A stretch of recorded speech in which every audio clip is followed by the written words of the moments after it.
उसको रोका जा सकता है। उससे एक एक व्यक्ति की मॉनिटरिंग नहीं हो सकती कि भाई आदमी देखे कौन डाल रहा है कौन नहीं डाल रहा है, लेकिन जाल की फेंसिंग से काफी रुकावट इसमें आएगी, ऐसा मेरा एक निवेदन है। पूर्व में भी हमने इस विषय को रखा, हमारे साथियों ने रखा कि विद्युत बिल में कूड़े का जो शुल्क है वो लिया जाए, क्योंकि जो कॉलोनी में हमारे वार्ड में कूड़े की गाड़ी के संचालन करने वाले लोग हैं, कहते हैं कि कूड़े का भुगतान कोई नहीं करता। इस विषय को थोड़ा मतलब बहुत चिंताजनक तरीके से लिया जाए कि किस तरह से हम लोगों से कूड़े का शुल्क ले पाए, आसानी से ले पाए। जब लोगों के बिल में वो जुड़ा रहेगा, क्योंकि स्ट्रीट लाइट का पेमेंट भुगतान जो है नगर निगम करता है विद्युत विभाग को। अगर उनके साथ समन्वय बनाया जाए तो कहीं ना कहीं इसकी व्यवस्था की जा सकती है, लेकिन उससे पूर्व प्रत्येक गली तक हमारे कूड़े का वाहन पहुंच जाए, तभी ये चीजें हो सकती है। दूसरा विषय है, पिछले बोर्ड कार्यकाल में भी रहा पार्षद कार्यालयों का, लेकिन उस पर कुछ नहीं हो पाया। शायद किसी के वार्ड में कार्यालय होगा, नहीं तो हर व्यक्ति या तो सड़क के किनारे या किसी पेड़ के नीचे किसी ग्राउंड पे या किसी अपने काम धंधे की दुकान को आधा करके अपने कार्यालय को संचालन कर रहा होगा। हम लोग सभी यहाँ पर जमीन स्तर के कार्यकर्ता हैं। यहाँ पर हमारे माननीय विधायक गण भी है, लेकिन विधायक गणों तक आदमी तब पहुंचता है जब हमसे छन के निकल जाता है। पहला उसका सीधा संपर्क हमसे होता है, सीधा जुड़ाव हमसे होता है। संख्या की कोई गिनती नहीं होती, कभी भी किसी भी समय 24 घंटे। अधिकारी कर्मचारियों का एक समय है 10 से 5, लेकिन हम लोग 24 को रुचि रावत जी से 84 वार्ड के पार्षद से आपको बात करवाने जाना कि क्या कुछ इस मीटिंग में उन्होंने कहा है और क्या कुछ मुद्दों पे विचार हो रहा है। यहाँ तो सभी ने अपने अपने प्रस्ताव रख रखे हैं, तो सबसे मेन पॉइंट तो यहाँ सफाई का ही है। कूड़ा और सफाई, आजकल कूड़े की गाड़ियाँ भी नहीं आ रही, तो ज़्यादा फोकस इन चीज़ों पे ही है। और मेयर साहब ने कहा है कि अब कर्मचारी बढ़ाएंगे और इन चीज़ों को देखेंगे, कूड़े वालों को भी देखेंगे। और दूसरा रखा है कि जो नदी नाले के साइड घर बन रखे, लोगों के घरों तक वो पानी के टाइम बरसात के टाइम जाता है, तो इसके बारे में भी एक बार वो निरीक्षण करने अब हर वार्डों में जाएंगे। तो साथ में अब हम पार्षद गणों को जाना पड़ेगा, तब देखना पड़ेगा, फिर उस बारे में तब वो सोचेंगे क्या हो सकता है। नशा उन्मूलन के संबंध में भी कुछ चर्चाएं हुई हैं? हाँ जी, नशा उन्मूलन के संबंध में अभी तो इस बारे में चर्चा नहीं हुई, क्योंकि अभी बहुत लंबा चल रहा है। जी जी जी, जी। अभी तो चलेगा काफ़ी टाइम, 2-4 घंटे और। अच्छा, तो आगे संभावना है कि उस पर चर्चा होगी। हाँ, पॉइंट रखे होंगे सबने। आपने कुछ अपना प्रस्ताव रखा है हाँ बैठक जी, में? क्या रखे हैं? मैंने तो हमारा तो मेन हमारे वार्ड की समस्याएं सफाई लाइटों की है, सड़कों की है, तो हमारा तो यही मुद्दा है बस वहाँ का। ठीक है, चलिए, धन्यवाद। Thank you. उतना मतलब मजबूती के साथ यहाँ पर नहीं आए, पर साउथ इंडिया में जब उनकी शुरुआत हुई थी वहाँ पे तो बहुत दिनों में, तो इसके एक्ट है, कई चीजें इसमें हैं, सारे विचार करते हुए एक बार बैठेंगे, इस विषय में बात करेंगे। एक विषय रह गया था सर जी, भाई साहब इसी में लिखा हुआ है जो वार्ड स्तर पर हमारे सामुदायिक भवन है। हाँ जी, बहुत सारे सामुदायिक भवन ऐसे हैं जिनका पब्लिक उपयोग करती है। हाँ जी, हाँ जी, लेकिन उनका रखरखाव ठीक ढंग से नहीं हो पाता जी। तो इसमें यहाँ पर मैंने एक प्रस्ताव दिया हुआ है कि ऐसी कुछ व्यवस्था क्षेत्रीय स्थानीय कोई भी पंजीकृत संस्था जो होती है, सामाजिक सेवा संस्था, उनको अधिकृत कर दिया जाए, ताकि उसकी देखभाल हो, उसको प्रॉपर संचालन हो जाए और आगे के लिए हमारी संपत्ति निगम की जो है बढ़िया ढंग से रहे। ठीक है, क्योंकि उसका रखरखाव कौन करता है? अभी कोई नहीं करता वैसा, अस्त व्यस्त है, ऐसी पड़ी रहती है, टूट फूट तो कोई। अब जो वार्ड स्तर पर तो लोग उसका उपयोग तो करते ही हैं।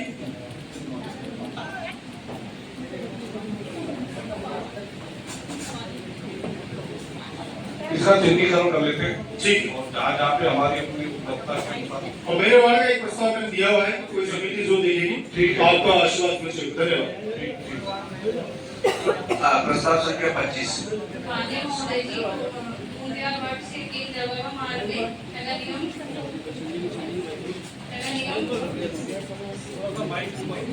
माइक ऊपर।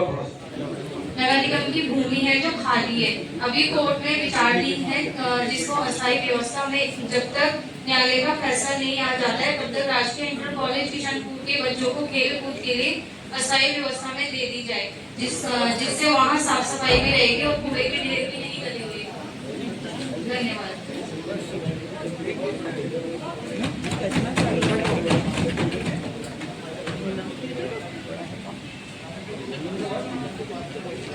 बिंदु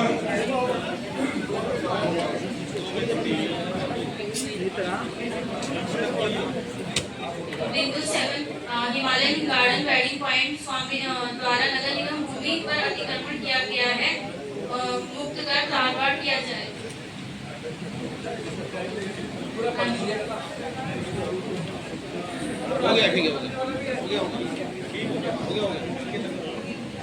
नगर निगम की भूमि पे बनाए, भूमि हमारी है ना।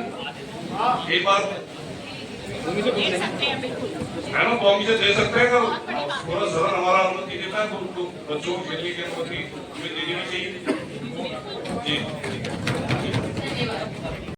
की तलाशी सहायता दी जाती है, जिसके कारण मर्द व सफाई कर्मी के आश्रित परिवार जिनको अंतिम क्रिया हेतु बच्चों की शिक्षा विषय आर्थिक परिस्थितियों में संभलने की बड़ी सहायता मिल जाती है। परंतु गैर सरकारी कर्मचारी जिनकी पहले से ही वेतन में सुविधाएं कम है, इनको इसका लाभ नहीं मिलता है।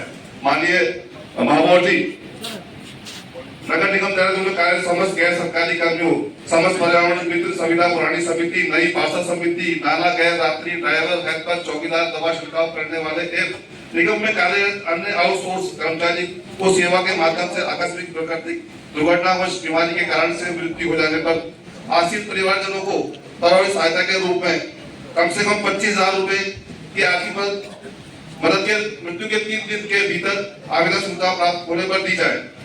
मृतक कर्मचारी के आश्रित परिवार ऐसे अपने पर्यावरण मित्र हैं या आउटसोर्स कर्मचारी, इनकी आकस्मिक मृत्यु हो जाती है, उनके परिजनों को मौका दिखा है, जिसमें हम विचार कर रहे हैं इसमें थोड़ा सा अपना बजट की भी स्थिति देखते हुए और इसमें हम उसका कुछ जरूर करेंगे। माननीय महापौर कोई समिति बना दी जाए, जैसे उन्होंने समिति बना रखी थी, कोई समिति बन जाए, इनकी पहले से तनख्वाह कम है। और मैं ये भी चाह रहा हूँ कि इनको एक दंड भी कार्रवाई ऐसी बना के, जो ये अगर कोई कर्मचारी बदतमीजी करता है, क्योंकि अभी भी मेरे पास फोन आया है केशव रोड से, जो गाड़ी कूड़ा उठाने गई है, पर ही मैं यहाँ बोल नहीं सकता है कि बदतमीजी करी कर्मचारी ने, अभी फोन पे मेरी बात हुई है, तो ऐसा भी हो। धन्यवाद। ठीक है, इस विषय में बिल्कुल विचार करते हैं, उसके लिए हम एक कमेटी का एक ऐसा निर्माण कर लेंगे जो अपना, अगर इस प्रकार की किसी कोई हिला हवाली आ रही है कार्य को लेकर भी, इस सब चीजों के विषय में सोचना है, तो एक बार बैठ के इसको एक टीम बना लेंगे और एक जो कि इन्हें देखेंगे इन चीजों को, और कोई ऐसी शिकायत आती है तो एक शिकायत अपना सोच सकता हो जो उस पर अपना निर्णय ले सके, तभी हम वो रखेंगे। आगे एवं सम्मानित सदन को मेरा प्रणाम। महोदय, मेरे वार्ड में क्या हरी वार्ड में ही ये समस्या होगी कि सीसी कैमरे लगाए जाए, हर चौकों पे सीसी कैमरे लगाए जाए। चोरी की वारदातें बहुत हो रही है। कल ही मेरे वार्ड में 5 मंदिरों में चोरी हुई है और कैमरे खंगाले गए, लेकिन वो कैमरे बंद मिले। तो मेरा माननीय महोदय से ये अनुरोध है कि सीसी कैमरे हर वार्ड में, हर चौकों पे लगाए जाए। दूसरा है पार्किंग की। मेरा बस्ती वाला क्षेत्र है, घनी बस्ती है, यहाँ पार्किंग की व्यवस्था नहीं है, तो जहाँ भी निगम की जगह पड़ी है तो मेरा अनुरोध है कि वहाँ पे पार्किंग बनाई जाए। तीसरा है आवारा कुत्तों।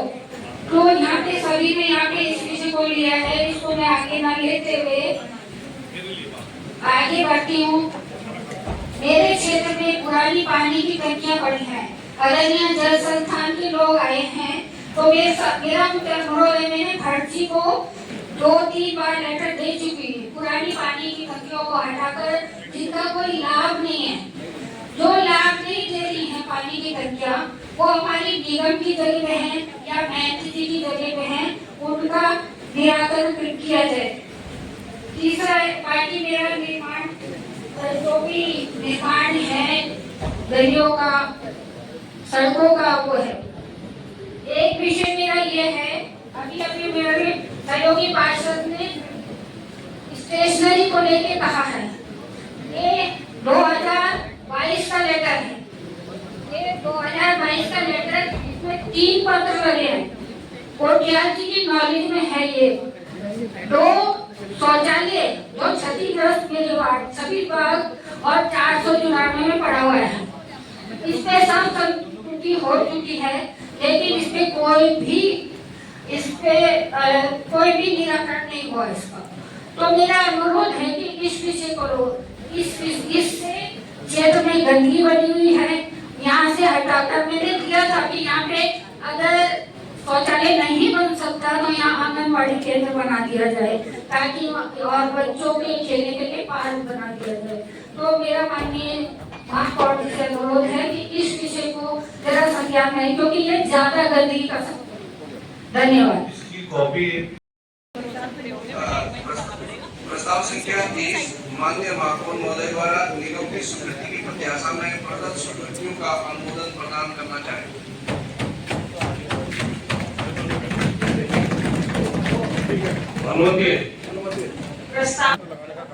ये नगर निगम के स्तर पे नशा मुक्ति के लिए कुछ कर रहे हैं या उसका कोई सुझाव आया है?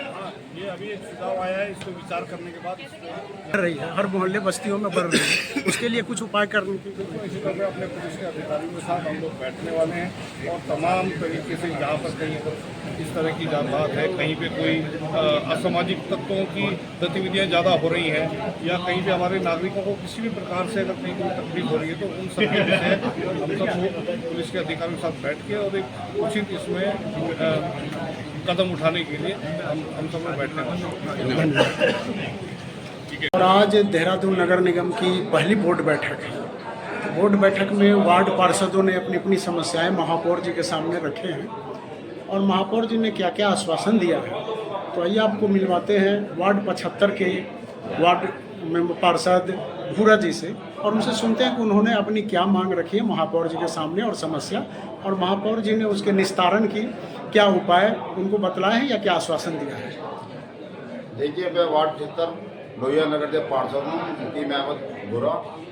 हमारी जो समस्या थी, मेन समस्या हमने महापौर जी के सामने सदन में ये रखी है कि मलिन बस्ती का मेन मालिकाना हक मिलना चाहिए। पब्लिक परेशान है, हर टाइम जो है पब्लिक को ये लगता है कि आज हमारे घर आज टूटेंगे कल टूटेंगे, तो ये मेन हमने समस्या मालिकाना हक की रखी है मेन बस्ती की। दूसरा, मेरे वार्ड में पूरे वार्ड में कहीं जो है मकान नंबर पड़े हुए हैं, कहीं नहीं पड़े हुए हैं। दूसरा नंबर जो हमने रखा है वो हमारे पूरे वार्ड में ए से जेड तक मकानों पर नंबर पड़ा जाए। कुछ एक समस्या हमने और ये रखी है कि जहाँ पे भी है गलियों के नाम, जिस तरह के मान लो मेरा शर्मा कॉलोनी के नाम से जाना जाता है, उसमें कई जगहों पे नाम नहीं है, वो नाम रखे जाए ताकि जिससे पता लगे ये गली जो है इस नाम से है। नामकरण के लिए हमने रखी है। कुछ समस्याएं जो है सारे पार्षदों की मेन सफाई व्यवस्था को ऊपर जाए बात है। आपको क्या लगता है महापौर जी ने जो आश्वासन दिया है उसके प्रति आपका क्या है संभावना? आपको लगता है कि हो पाएगा अभी जल्द या जो समय लगेंगे? देखिए, जब सदन में महापौर जी ने वादा किया तो पूरा करेंगे, नहीं करेंगे तो अगले सदन में फिर बात रखेंगे इसको। ठीक है, धन्यवाद।